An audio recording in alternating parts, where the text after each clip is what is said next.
going on, everybody? This is Matt with Mooseman Outdoors. I just wanted to create a introduction video podcast visual for everyone to see.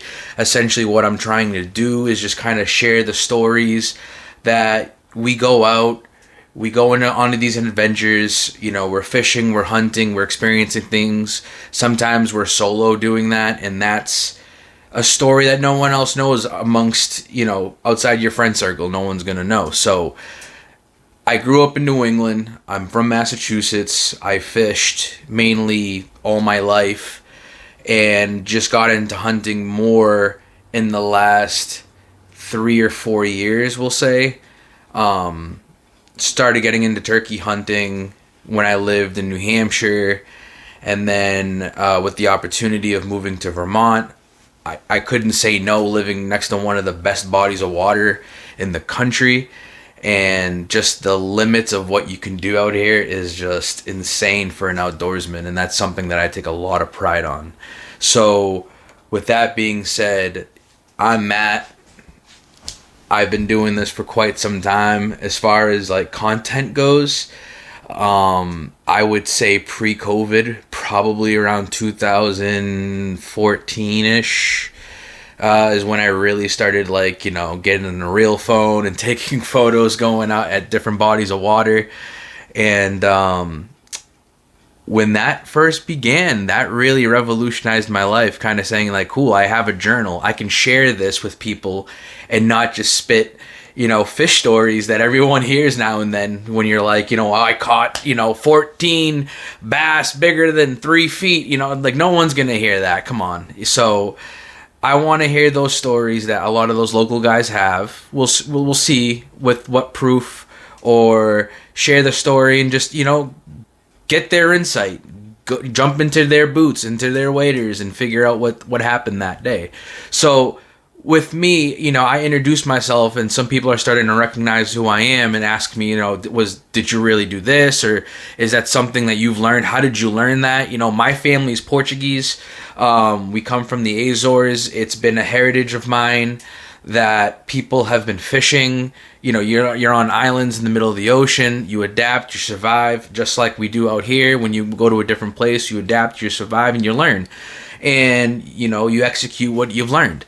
So with that, I tend to think that, you jump from one pond to another lake, to another river, to whatever, and there's so many different fish and so many different techniques that a lot of people tend to, show or demonstrate, or you kind of eye that guy next to you in the river so you can kind of figure out what is he doing that's different than what I'm doing. Is it his equipment? Is it his line? Is it the weights, the flies? Is it the spinner he's using? I mean, shout out to my buddy Aaron. I mean, I come out here and we're using spinners more than, anything for pike. And back home, we were throwing live bait, and that's what we did in the river back in Massachusetts for northerns. And, bass out here are just a different animal, as far as like the multi-species of getting smallmouth, largemouth. You don't know what you're going to get in that exact moment. Where back home, I would go to one spot, and go fishing with my buddies, the Sanchez boys, shout out. And we used to throw everything. Wacky worms. We'd experiment with Texas rig, Carolina rigs. I was a big Rapala guy, or Rapala. And that's something that I was just like, that's like, all right, you're going to go down every aisle in the store and figure out what you like. You're going to see something that catches your eye. We know what works, but we want to know what you like and how you use it to make it work. I'm learning so many different techniques from a lot of locals up here that really are awesome, and share that knowledge, that wealth, that really, teach a man how to fish. He could do it forever kind of idea. And that's something that I take a lot of pride on, and I acknowledge that, and the locals up here are great for that. And what's amazing as well is that when I moved up here, there's a lot of people that have moved here from different areas to really understand Lake Champlain and the rivers surrounding. I've gone up to Maine. I've gone in the coastal waters. I've gone out with Al Goren's charters that, we've been going out with them for a long time out of Hampton Beach. I go fish, Plum Island with my buddy Danny. He's like a brother to me. Me and him go there all the way up to Salmon River. But at Plum Island, we use over here Surfland. I mean, they've always helped us with what we needed. And that's something that, you go to these places, you see the people, the locals, you see how it works there, and you kind of have to adapt to those situations, which is cool. I grew up going to, I believe, the Pemigewasset River in Franconia Notch with my family, and I used to fish the river there all the time. My parents were like, don't come back till dinner, and I was off in either two spots, the river or the woods. So, but yeah, I used to get brookies and rainbows all the time, and it was so cool because there was just like how they worked. And just years, bobber fishing with a worm to no bobber and just one weight, 2 feet or whatever from your line, just so it kind of guides down that river towards the bridges or towards the sides, and they're sitting in those pockets and pop out to get that worm. That's something that I feel as though is important to the culture. I come to learn duck hunting in the last couple of years with some buddies that were in the area, and just kind of like enjoying the time, but also taking in the why that happens. And that's a big reason why the real outdoorsmen continue to be hungry for the things that they do, because when you figure out why a bird decoys, why a bird circles a couple times, is it curious? Is it the calling? Should I stop calling when it's 20, 30 yards away from me and just have it sell 4 more birds come into the spread or into the field or the water or wherever you're at? And to me, I feel like that's just really important, So I call upon the fishermen, the hunters, trappers. I mean, I don't even trap, but all those things that have kept this alive. This is what I want to, spread the knowledge from the everyday man. We have the people who've made it on YouTube and other platforms and show us, every day just a simple video or a complex video or science video or why birds or why fish work the way they do or whatever.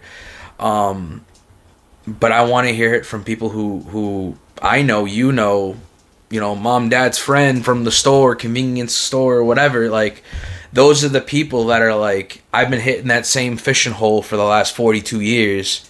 I don't walk out empty-handed ever. Like, why does that work there and nowhere else? So those are the things that I really want to take it upon myself to share with everybody. I am going to start creating content outside of my little room here, and I believe I'm going to be going bird hunting in a couple weeks with a couple buddies from up here, kind of figure out how that works. I've never gone pheasant hunting, so that's going to be an interesting one for me, but bird hunting is something that I've completely fallen in love with since I moved up here to Vermont. Yeah, I want to share all that with you guys. I want to create reels. I want to be able to create a couple of videos and show what I do when I do it. And there's not always a win, but I like to think there's always a lesson.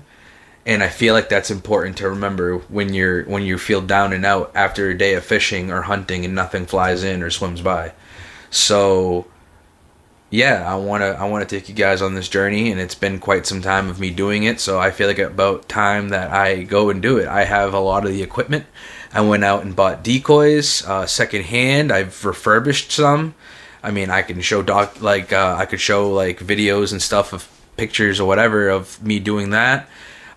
Teamed up with a couple local people. As far as teaming up means, I want to say I support them tremendously because what they do is important to the to the area. They provide for us to do these sports. So, shout out to Rack and Reel, shout out to Backcountry Sports, Champlain Provisions, Gooseman Game Calls, and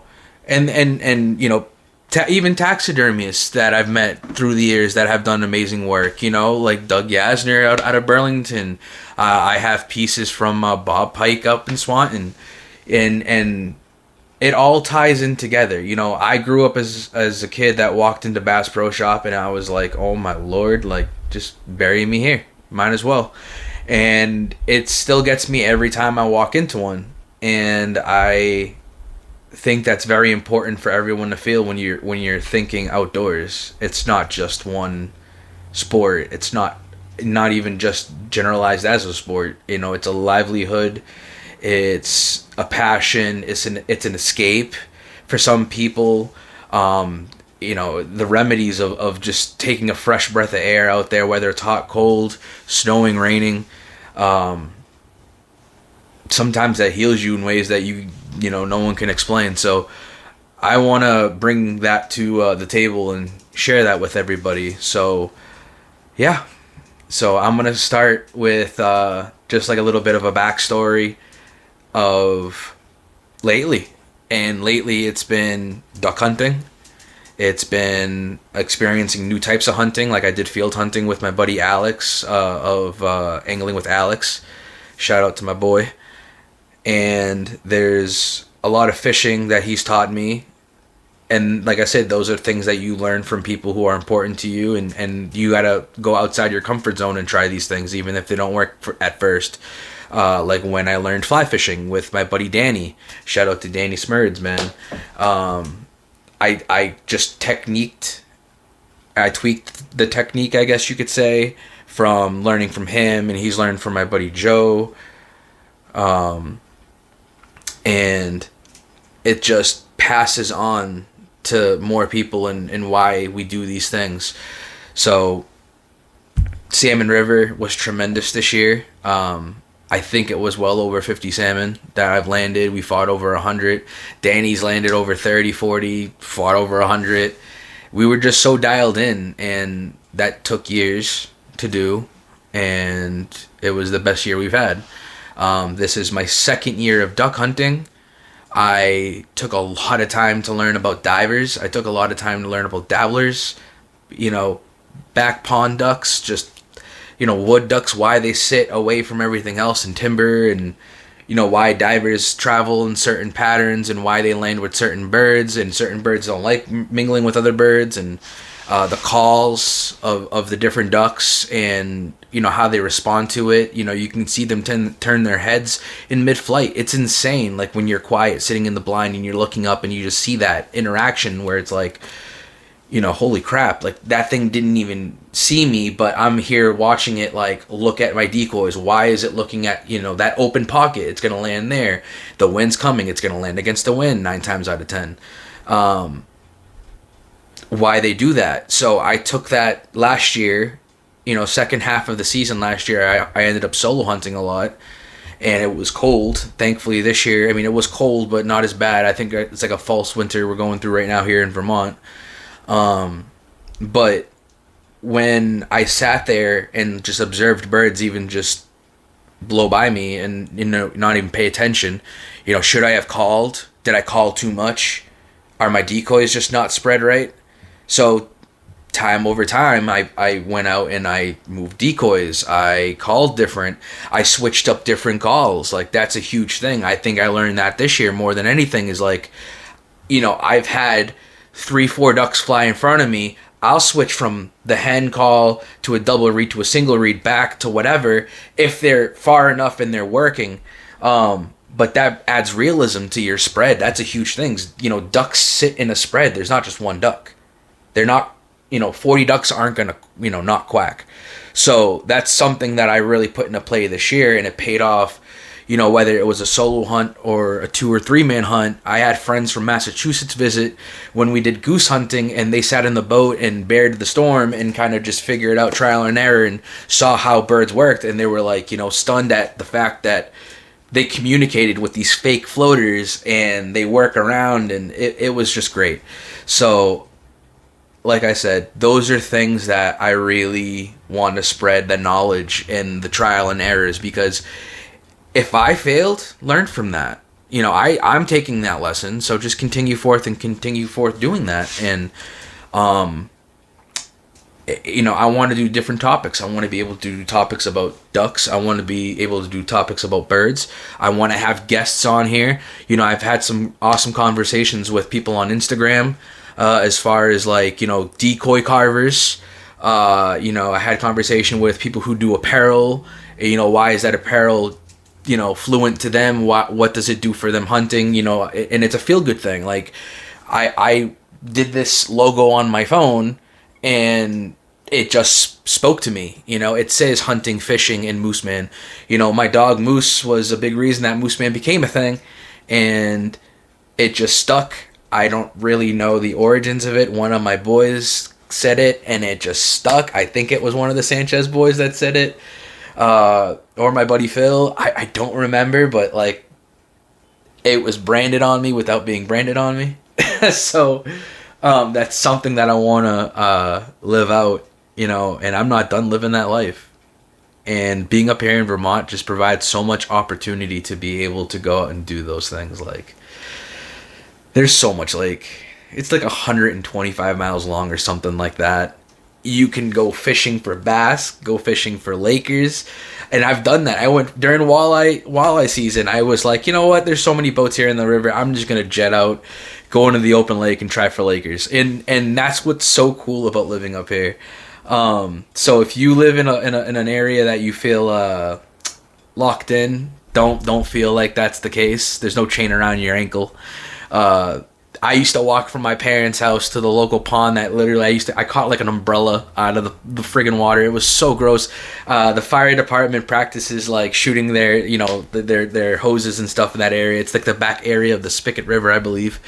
And I've caught everything from like crappie to pickerel. I caught a huge bass out there one time on a live sunfish. But that diversity is what spreaded the knowledge. But like I said, you take what you have in your area in increments and then kind of spread that and see if that works other places. I mean, bass work the same in a lot of cases, but their habitats aren't the same. So adapt to what you see and go from there. Like, I love the fact that I can use craws up here more than I use crawfish back home, like as far as like rubbers go. And that's something that I was like, dude, this is awesome. I can like grab anything out of these aisles, put it in my tackle box, try it a different way, and get something out of it. River fishing, amazing. Hard, I will say. It definitely takes a lot of skill. I shout out to anyone who takes the time to go fly fishing, ties their own flies, goes out there and then puts in the work to find the holes that the salmon or the trout or whatever sit in.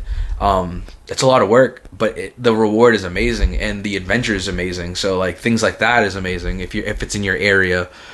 Let's see, the ocean, the vast ocean.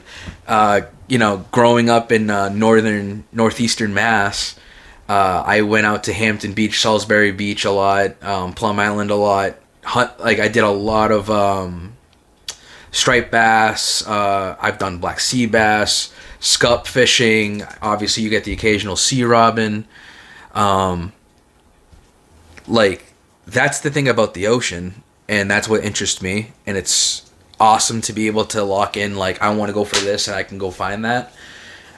But the diversity of the ocean is amazing. So shout out to anyone who really takes the time to go out there and find those pockets where, the pogies run or the mackerel run and stripers are there feasting on those. And then you got, sharks that are going to be roaming, tuna in the area. I mean, New England's known for it. I mean, Wicked Tuna, great show. It's amazing that we have that in the area and we're able to acknowledge that and the hard work that they put in. Obviously not only for television for people to see, but for the community to be, happy about that, that they're there doing that stuff. Charters and guides, I'll talk to those guys all day long. I mean, you guys put in a lot of work, and it's hard because during your busy season, you're doing a passion that you're not really able to enjoy, but you are enjoying. You're getting enjoyment out of seeing someone learn and do and execute those things that you taught them through the day and time that they spend with you. Bait makers, my buddy Mike Santos at Champlain Provisions, big homie, since day one.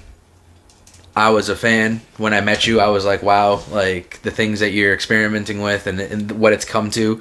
I mean, dude, I am going to slam on this rat that you made in the spring. It's going to be ridiculous. I can't wait to share that with people. Like, I got some really like awesome backwater pike holes that this is going to get demolished, but I can't wait. And that's the point of it, is to enjoy it and to show it and acknowledge that hard work paid off, because it's gonna. I won't stop casting that until it does.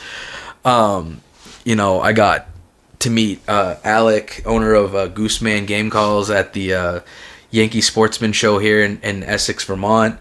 Homie does amazing work. He's out of New York, I believe Syracuse area. His story was amazing that he told me. You know, he acquired that company from an older gentleman who made it for his friends, and just like we're learning fishing techniques or we're learning whatever, carried it on. And you know, the call is amazing. I mean, the wood, the craftsmanship, the material, and the fact that he insures it. You know, he's so proud of his own, you know, product that send it back if something's wrong. I'll make sure it's right, and then we'll get you back on the water calling ducks in no time. I mean, I didn't have a single read call. I believe I gave my single read call to my nephews. I think Lyric was 3 at the time. And I was just like, you know what? Let me show him this. And son of a gun, the kid grabbed it and started just howling on it. And I was like, big uncle moment, you know? But big shout out. And this is going to put some work on the water for me next year. I cannot wait. I did really well on the water this year with a lot of the calls that I've been working with. I got into making my own lanyard. A lot harder than I thought. A lot of patience to really, like, you know, I don't have the smallest fingers, so doing that wasn't the easiest thing. And yeah, I mean, that was an amazing experience to sit there and really try out everything. I mean, I had so many different calls. A lot of people don't carry a lot of calls on them, but I just do. They work differently for me. The Drake whistle was a huge one that works for me this year. I called back a lot of ducks in the field, on the water. You know, you can do a pintail whistle with that thing. Luckily, I got into some pintails this year. I think I shot 4 through the season. I got into some mallards. Hooded mergansers seem to be the one duck that I get all the time. I got into a bufflehead, you know, first bufflehead this year, first common merganser. I think it was a pterodactyl. Seeing that thing was ridiculous. The teeth on it was crazy. Black duck, I got a couple. I got one in the freezer that I might mount. I have a huge thing for taxidermy. I like to say that I live at a Bass Pro Shop. And it shows. I collect a lot of old taxidermy and kind of refurbish it and kind of get it back to life, and I just enjoy it. But besides that, yeah, so I got into some black ducks this year. Teal, that was insane. They were like fighter jets just right by you, and just insane how they work. Teal call, still got a lot of work to do on that. I didn't do too good on that. The woody call, my buddy Ian that owns River Rat custom calls, those calls were great. Worked a lot of woodies this year, had some amazing shots. My buddy Aaron, he saw it, and that it was great. I hope to go hunting with more people next year. I know some other people have channels, like my buddy Jacob Mossy. Shout out Jacob Mossy with Gun and Rods Outdoors. He puts in work, and he really breaks down and digests every video that he does. Like, he takes the time. Alex, Angling with Alex, same with him. He really puts you guys in front of him fishing, and shows you guys the passion and the knowledge that he's learned, and the adventure. That's like his big thing, is like that adventure. He wants you there with him, and he does a great job at bringing that to the table for the audience. So amazing time since I've been up here, and I got to meet so many people that have similar passions, that take the time to go around. Bow fishing was a big one. I know a lot of people aren't a fan of it, you know, but there are a lot of invasive species out here on the lake that put a hurting on bass, and obviously a lot of people want to go catch bass. It's nice to catch the occasional carp, but shooting carp and tench is something that's fun. Matt Kemp, kid I met over the past time I've been here in Vermont, he was explaining it to me. His buddy Zach Morin, another kid that took the time to show it. And really cool thing I will say about Vermont, and I don't know about a lot of other communities. I'm sure there are pages out there on Facebook and other things like that, but 802 fishing, like, wow, like, talk about a tight community of people being able to, like, communicate through the page and be able to share stories or post a picture of an accomplishment and just share that this is what the lake provides. Like, that's awesome. I believe it's Jamie Shequin. I haven't personally met you yet, but dude, awesome what you've done with that page.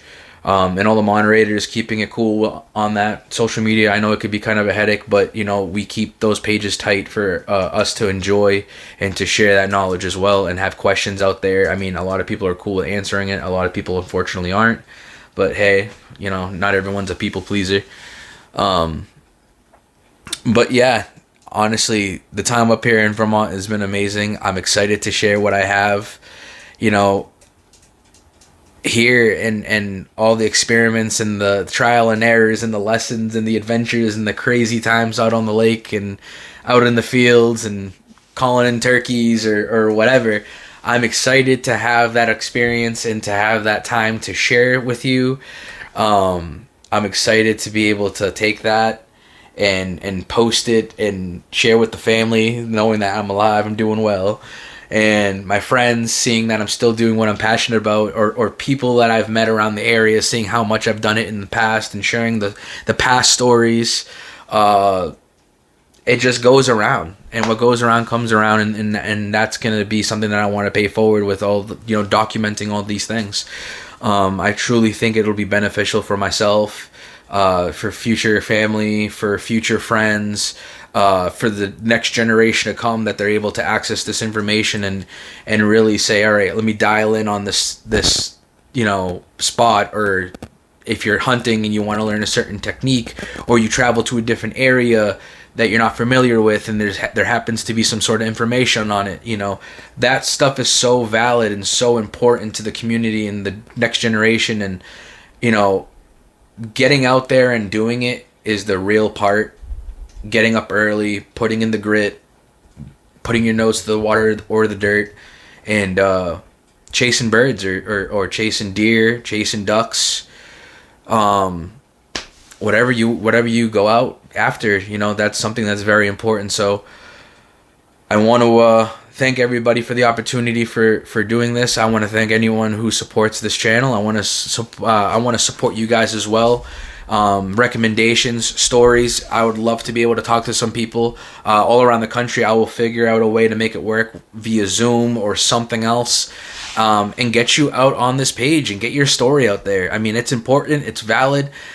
Share with the next generation what you guys want to accomplish, why you guys got into it in the first place, what really drives you to do those things.